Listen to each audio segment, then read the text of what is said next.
Hello and welcome to today's video. So this time I'm delighted to be able to share with you issue 3 of the Men's Adventure Quarterly.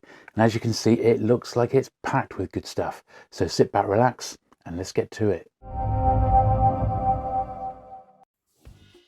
So here we have the third issue of Men's Adventure Quarterly.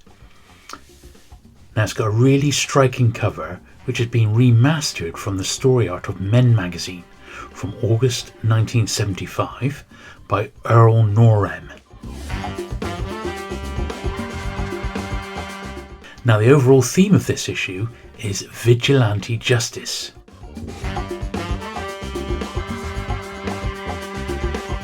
And it starts off with introductions from Bob Dice and Bill Cunningham. Here they map out what's in this action-packed issue, which is filled with Mac Bolan, the Executioner, Dom Pendleton, and of course amazing stories and artwork.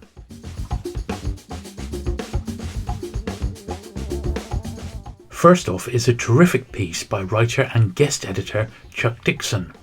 Now I've read quite a bit of Chuck Dixon's stories over the years, mainly his comic books, and here he looks at the origins of vigilante justice and draws on his considerable expertise in the area. His run on Batman for DC Comics is excellent. I see Chuck has his own series being published by Wolfpack with his own anti-hero Livon Cade. I shall track the first one of these down and let you know how I get on, but it looks like they're a great read.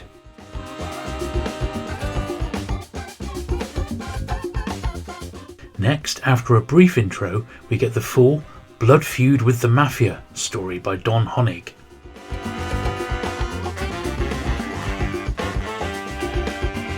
This is followed by another great story, We Wiped Out Brutal Max Cycle Killers by Jack August. Now this is a motorbike story which could easily have been a few episodes of Sons of Anarchy.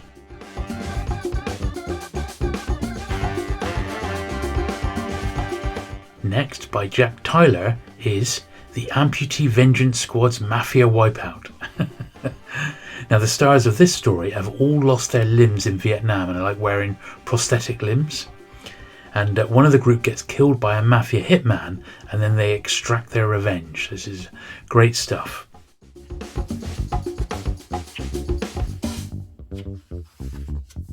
Gil Cohen and some of his superb Executioner covers are showcased next. Now these really are superb and of course the focus of a standalone hardback one-man army, the action paperback art of Gil Cohen, which I do highly recommend.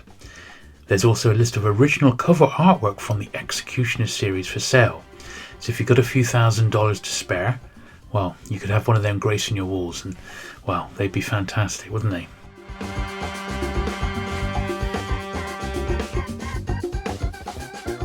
Now the star of this issue is a whole host of features on Dom Pendleton's Executioner.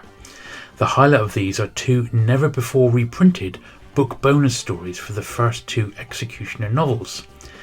Now this is a fantastic look at this series with lots of input from Don's widow, Linda Pendleton, who herself is quite an accomplished writer and editor.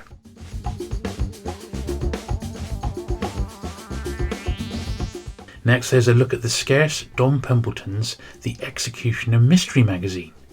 Now these are pretty difficult to find these days and I'll admit to never having heard from them. I'd imagine if you collect the Executioner books then these will be an essential part of your Executioner collection and you'd like to track these down. To round things off, there's a gallery featuring the legendary model Betty Page. Now these images were captured very early in her career by Jack Fargasso. Now he's a superb artist as well as being a photographer and is responsible for hundreds of classic vintage paperback jackets, and there's a book being published on his early Betty Page photographs quite recently. So in summary then, yet another really great issue and the perfect way to enjoy an afternoon immersed in the pages of classic men's adventure stories. Great stuff.